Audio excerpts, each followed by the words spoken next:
Bonjour les gens. Bonjour les gens. Alors le bouquin il est là. Ok. Bonjour les gens. Bonjour, bonjour, bonjour. Alors, mardi 4 mai. Donc demain c'est le 5. Et du coup c'est le 5-5. Ok, ben on verra ça demain. Ok, ok, ok. Ah ouais, demain c'est le 5-5-5. Waouh, j'avais pas vu ça. Enfin, si je l'ai vu il y a longtemps. Ok, ok, ok. D'accord. Bon, ben il va se passer des choses là. Alors, on est le 4 mai, et déjà mardi 4 mai, une chose à la fois, n'est-il pas? On prend du tarot. Allez, on va prendre du tarot. On va prendre du tarot, on va prendre trois cartes de tarot, il y en a trois là. Ben, on va pas les prendre comme ça, hein, c'est pas possible, hein. Ça va trop pas. Ok, alors. Et puis, toujours une petite lecture, une carte conseil de ce jeu que je vais vous montrer après, s'il vous plaît. Bon, bah celle-ci, on va la prendre. Celle-ci, elle m'a toujours surpris dans ce jeu. Enfin, là, l'illustration. Il faudrait que je me renseigne sur cette illustration qui me fascine. Ok, ok. Le roi de bâton qu'on a déjà eu ces jours-ci, hein. Alors, c'est 9 de coupe, le roi de bâton et la troisième. Hop. Ok. Bon, voilà, c'est l'illustration, voilà. Donc, voilà, je sais pas ce que ça représente. Donc d'ailleurs, il y a peut-être des gens qui le savent, hein. C'est quoi comme tarot ça? Je sais pas. Je crois que c'est le Rider-Waite de chez Très Daniel par Rachel Pollack. Ou pas. Je sais pas. Bon, moi je sais pas. Je regarderai. Si quelqu'un donc le connaît, bah, vous le mettez en commentaire s'il vous plaît. Et puis si vous avez l'idée, enfin si vous savez pourquoi il y a cette représentation, j'imagine que c'est marqué dans un guide quelque part. Voilà, de cet homme déguisé en femme, visiblement. Ok, donc il y a sûrement une explication parce que voilà, il y a toujours des raisons et c'est toujours très riche. Donc ok. Alors 9 de coupe. 9 de coupe, eh bien, ma foi, c'est que tout va bien. 9 de coupe, notion de satisfaction, notion de complétude, notion de d'apaisement, notion de notion, oui, tout va bien quand même, parce que 10 de coups, c'est la carte du bonheur, donc il m'en manque une seule. Donc on a plein de choses là. Et donc là, il est bien serein là. Il est bien serein parce que les 9 coupes comme ça, il les a pas trouvées du jour au lendemain. Donc c'est tout un cheminement qui fait que dans sa vie, ben, on est bien. Et à un moment donné, on fait le point, on se pose et on profite. On profite de tout ça. Alors après, j'ai le roi de bâton et la reine de bâton. Comme ça, voilà, comme ça c'est fait, hein. Euh, Roi de bâton, c'est une énergie de passion. Il y a beaucoup de choses en ce moment à ce niveau-là. Énergie de passion, énergie de puissance, une énergie qui peut passer à l'action aussi, justement. Passion, action. Le roi de passion, c'est quelqu'un qui est sûr de lui, c'est quelqu'un qui va entreprendre des choses. C'est quelqu'un qui a trouvé son pouvoir, son juste pouvoir. Donc ça correspond à cette carte-là. Et la reine de bâton, c'est une personne qui est sûre d'elle aussi, justement. C'est une séductrice, la reine de bâton, tout le temps. Ça peut être dans le sens positif ou dans le sens négatif du terme, d'ailleurs. Donc ça peut être... alors, évidemment, c'est toute une notion de vocabulaire, hein, mais peu importe. Mais en tout cas, elle est séductrice parce que justement, elle est sûre d'elle. Elle ne doute pas d'elle-même. Elle ne se remet pas en question et elle a raison de ne pas se remettre en question. Euh, Parce que justement, c'est tout un parcours qu'elle a fait. Et donc, elle est sûre d'elle parce elle a guéri pas mal de blessures. Elle est allée voir ses ombres et elle a mis de la lumière dessus. Et donc, elle est bien avec elle-même. Il y a une notion de sérénité là qui est très. Sérénité et action, puissance. C'est très. C'est très puissant quand même ces trois cartes-là en même temps. Alors, c'est difficile à la fin d'expliquer les cartes du tarot. Parce que c'est vraiment une énergie qui se dégage à chaque fois. Ok. On a quand même ici un couple aussi, hein. Donc il y a un couple qui se reconstitue. Un couple passionnel. Un couple passionnel et du coup j'ai presque envie de mettre le 9 au milieu. Un couple passionnel peut-être aussi qui trouve justement un équilibre et une sérénité. Et qui s'affranchit euh, des débordements de la passion en fait. Aussi cela peut être. Ok, il y a une notion d'engagement, il y a une notion d'engagement, il y a une notion de passion, il y a une notion d'inspiration aussi.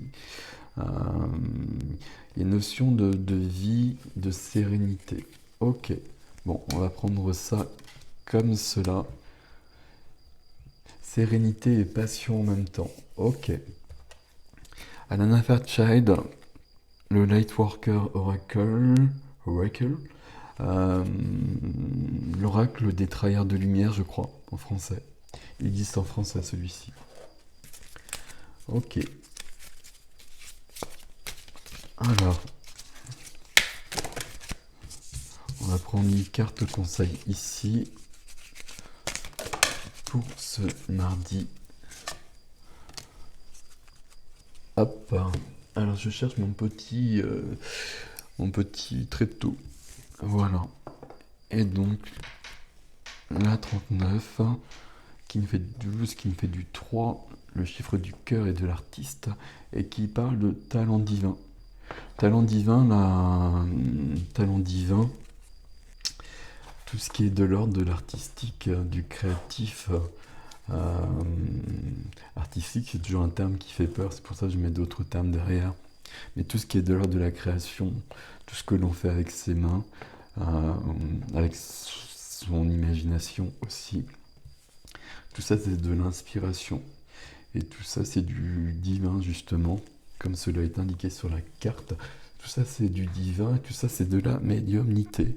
Vous me posez souvent des questions par rapport à ça, c'est vraiment aussi, tout ça c'est de la médiumnité, on n'a pas besoin de le savoir par contre. D'ailleurs, on n'a jamais besoin de le savoir, on a juste besoin de laisser passer. Et c'est parce que justement, il y a des personnes qui laissent passer les choses comme ça, pas toujours facilement et pas toujours dans une sérénité justement, mais peu importe, qu'elles arrivent à créer des choses. Et c'est parce qu'elles sont en accord avec ça, euh, bah, que ce qu'elles créent, peu importe ce que c'est, ça va aller toucher les autres. Parce qu'il y a une notion de divin dedans, mais il y a une notion d'universalité. Il y a une notion qui les dépasse beaucoup. Et tant mieux.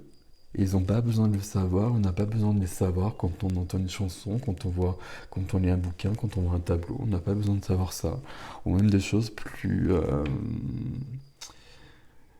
simple, plus facile, plus quotidienne. Alors je vais pas trouver d'exemple évidemment, mais vous voyez ce que je veux dire, je pense. Donc voilà. Donc ici, on vous demande de cultiver vos talents. Tout le monde en a. Tout le monde en a. Donc allez-y. Allez-y. C'est ici, on est avec les bâtons, on est dedans aussi, hein. On est dans la passion ici, hein. Et pour être dans ce 9 de coupe, bah justement, le 9 de coupe, on a cultiver toutes nos aptitudes, hein, justement. On a développé tout ce qu'on pouvait développer en nous. Et tout ce qui était possible de faire. Ok. Alors, hop. Hop, c'est ici. Alors, donc je vous lis un texte toujours de la petite voix hein, d'Aileen Cady. On changera hein, tout ça au fur et à mesure, hein, on verra bien comment ça évolue tout ça. Mais pour l'instant on reste là-dessus parce qu'il y a vraiment tellement de messages. Ok. Cherche et trouve la liberté de l'esprit. Car là où il y a une vraie liberté, il y a paix. Et là où il y a paix, il y a amour. Et c'est l'amour qui ouvre toutes les portes. Là où règne l'amour, il n'y a pas de critique, pas de condamnation et pas de jugement. Car tu sais et comprends que tout est un en moi et en mon amour. Tu vois la famille humaine et tu vois que tous sont créés à mon image et à ma ressemblance.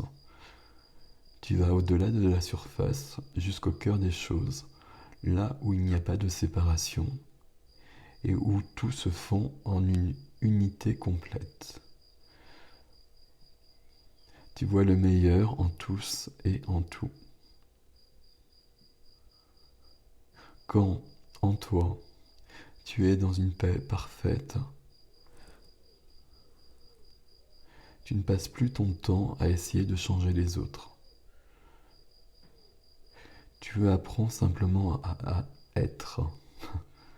Et en étant, tu crées un sens d'unité avec toute vie. Et la paix et l'amour règnent en maître. Notion de création en créativité ici qui revient. Il ne faut pas vous laisser bloquer par le vocabulaire. Parce qu'ici, il y a bien la notion de Dieu et la notion d'un Dieu, comment dire, au-dessus des nuages, etc., tel qu'on l'apercevait peut-être autrement. Moi, j'emploie les mots source, j'emploie les mots divin, etc., mais tout ça, ça n'a pas aucune importance. Il y a juste une notion d'autre chose, de beaucoup d'autres choses d'ailleurs, et il y a surtout une notion d'unité. L'unité que l'on forme tous et tout, parce qu'il n'y a pas que le vivant, il y a ce qu'on perçoit comme pas vivant qui fait partie de cette unité aussi ici. Et donc voilà, il ne faut pas se laisser abuser ou bloquer, surtout par les termes. Moi, ça m'a souvent bloqué parce que j'ai beaucoup rejeté notamment la religion. Donc, et donc voilà, c'est pas grave, c'était juste comme ça. Mais dans ces messages-là, il y a des choses plus importantes. Donc, faut pas juste les bloquer à cause du vocabulaire parce que ça va beaucoup plus loin que ça. Donc, quand il y a du vocabulaire, là, il y a une phrase là qui, voilà, ça me plaît pas outre mesure formulée comme ça, mais c'est pas grave, ça veut dire autre chose. Ça veut dire autre chose, il faut saisir toujours l'essence derrière. Donc voilà. Voilà les gens. Donc ouais, je vous souhaite une bonne journée. Et donc oui, demain on est sur du portail du 555, hein, puisque 2021 c'est une année 5. Et donc demain on sera le 5 mai 2021. Donc portail 555, ok. Bon. Ben, on verra demain. Hein, voilà. Bonne journée. Salut.